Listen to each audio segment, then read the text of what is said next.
الحمد للہ رب العالمین والصلاة والسلام علی رسولہ الکریم اما بعد فاعوذ باللہ من الشیطان الرجیم بسم اللہ الرحمن الرحیم الصلاة والسلام علیک یا سیدی یا رسول اللہ الصلاة والسلام علیک یا سیدی یا حبیب اللہ۔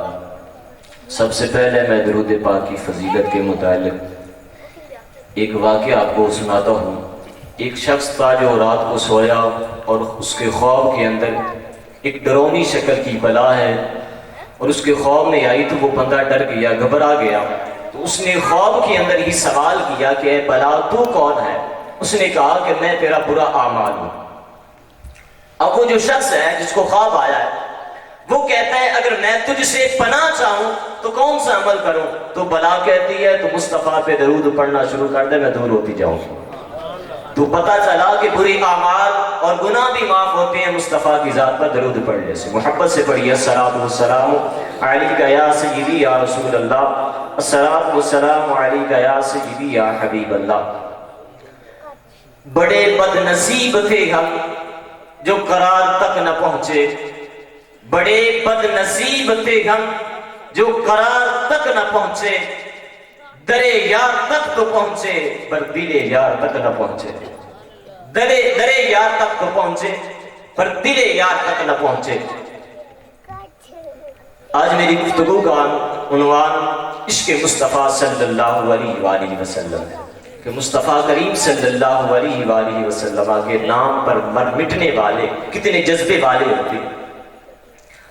علامہ عمر فیض قادری اپنے بیان میں یہ کہتے ہیں کہ ایک ڈاکٹر صاحب ہے جنہوں نے اپنی کتاب کے اندر یہ واقعہ تحریر کیا ہے اور ان کا آنکھوں دیکھا حال ہے۔ وہ کہتے ہیں لاہور کے اندر کافی عرصہ پہلے تاجدار ختم نبوت کا نعرہ لگانے والے اور یہ تحریک چلی، اور یہ جو جلوس کی شکل تھی، یہ قافلہ تھا، یہ روڈ پر آ رہا تھا، اور سامنے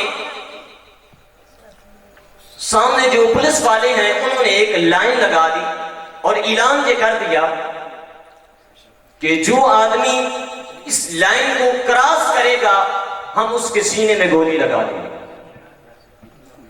یعنی پولیس والے جو ہیں انہوں نے جب لائن لگا دی، کھڑے ہیں، انتظار کر رہے ہیں۔ اب وہ ڈاکٹر صاحب کہتے ہیں کہ ہم دیکھ رہے ہیں پیچھے سے وہ قافلہ آ رہا ہے جن کی زبان پر یہ نعرے ہیں کہ تاجدار ختم نبوت اور عشق مصطفیٰ میں موت بھی قبول ہے، یہ نعرے ان کی زبان پہ ہیں اور وہ پیچھے سے آ رہے ہیں۔ اب ڈاکٹر صاحب کہتے ہیں کہ ہم یہ منظر دیکھ رہے تھے کہ سامنے لائن ہے، اب دیکھتے ہیں یہ عاشق لوگ لائن کون کراس کرتا ہے۔ اب ڈاکٹر صاحب کہتے ہیں کہ ہم دیکھ ہی رہے تھے جب وہ قافلہ نزدیک آیا نا، اس لائن کے قریب آیا، ایک جوان اپنی قمیض کے بٹن کھولتا ہوا سامنے آ گیا۔ اس نے کہا، جملہ ایک کہا، اس نے کہا رے گولی چلانے والوں، ٹانگوں پہ گولی نہیں چلانی، یہ مصطفیٰ کا عاشق ہے، سینے پہ گولی چلانی۔ تو گولی لگی اس کو، وہ جوان زمین پہ آ گیا۔ اب اس کی لاش تڑپتی ہوئی کو ڈاکٹر صاحب کہتے ہیں ہم دیکھ رہے تھے اور اندازہ یہ ہو رہا تھا کہ شاید اور کوئی آدمی اس قافلے سے آگے نہ آئے۔ وہ کہتے ہیں ایک لمحے کے لیے جب وہ جوان زمین پہ آیا، دوسرا جوان بھی چھلانگ لگاتا ہوا آگے آ گیا، قطاریں لگ گئی، عاشق قربان ہوتے جا رہے ہیں۔ اب اس واقعہ کے بعد تحقیق کرنے سے پتا چلا جو سب سے پہلے دو بھائی شہید ہوئے تھے وہ سگے بھائی تھے، اور ماں نے نصیحت یہ کی تھی کہ اے میرے بچوں، اس دنیا پر ہمیں اللہ رب العالمین نے بھیجا ہے، اور جس کے صدقہ سے بھیجا ہے، جس کے نام سے بھیجا ہے، اس کا نام محمد مصطفیٰ ہے، اور جو حضور علیہ السلام کا نام لگانے سے اور نعرہ لگانے سے روکتے ہیں ان کو دکھانا ہے کہ ہم جس کا کھاتے ہیں اسی کے گیت گاتے ہیں، ہم مصطفیٰ کا کھانے والے ہیں اور مصطفیٰ کے نام پر مر مٹنے والے ہیں۔ یہ کتنی دکھ بھری بات ہے کہ نعرہ لگایا جائے اور آدھے لوگ ادھر چلے جائیں، آدھے ادھر چلے جائیں، ٹھیک ہے، کوئی اعتراض کرے، ٹھیک ہے، کوئی جناب بعد کے اندر پریشانی کھڑی کر دے۔ خدا کے بندو، جس محمد مصطفیٰ کے صدقہ کرم سے رب العالمین نے ہمیں عزتیں عطا فرمائی ہے، اللہ کریم نے ہمیں شانیں بخشی ہیں، اللہ کریم نے ہمیں اتنی فضیلت عطا فرمائی کہ نبی دعا کرتے کہ مولا ہمیں محمد کی امت میں پیدا فرما، لیکن قربان جائیں اللہ کریم نے ہمیں مصطفیٰ کی امت میں پیدا فرمایا۔ تو یہ اتنی اگر ہم اپنے بچوں کی ابھی سے تربیت کر دیں گے تو یقیناً جب وہ بڑے ہوں گے تو ان کے دل کے اندر، ان کے دماغ کے اندر، ان کے جناب کانوں کے اندر یہ نعرہ گونجتا ہوگا، وہ گلی میں بھی جائیں گے یہی کہیں گے تاجدار ختم نبوت زندہ باد۔ یہ نعرہ اتنی پاور والا ہے۔ ایک گاؤں کا یہ واقعہ ہے، اس گاؤں کے اندر کافی لوگ ایسے تھے جو منع کرتے تھے کہ اس پنڈ کے اندر نا یہ نعرہ نہیں لگنا چاہیے، مولویوں نے ایجاد کیا ہے۔ خدا کے بندے یہ وہ نعرہ ہے جو رب نے قرآن میں لگایا ہے۔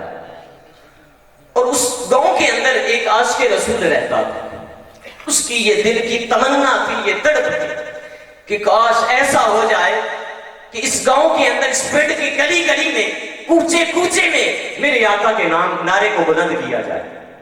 اب اس نے ایک کام شروع کر دیا، اس نے چھوٹے چھوٹے بچوں کو جمع کیا اور ان کی محفل لگانی شروع کر دی۔ یہ چھوٹے بچوں سے آغاز ہوتا ہے، بڑے تو بڑی مشکل سے مانتے ہیں۔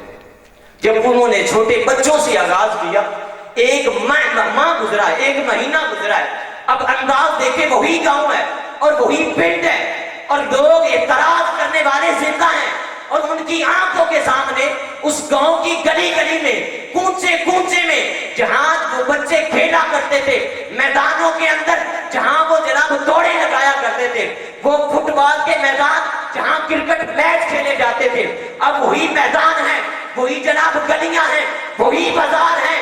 اب وہ بچوں کی زبان پر گانے کی آواز نہیں بلکہ مصطفیٰ کے نعرے کی آواز آ رہی ہے۔ اب دیکھنے والے یہ کہتے ہیں کہ اگر آغاز کرنا ہو تو سب سے پہلے بچوں سے کیا جائے، تو تربیت بچوں سے کی جاتی ہے۔ اپنی اولاد کو سب سے پہلے عشق مصطفیٰ کا سبق دلاؤ۔ دعا ہے اللہ تعالیٰ ان باتوں پر آپ کو اور مجھے عمل کرنے کی توفیق عطا فرمائے، آمین بجاہ النبی الامین۔ والسلام۔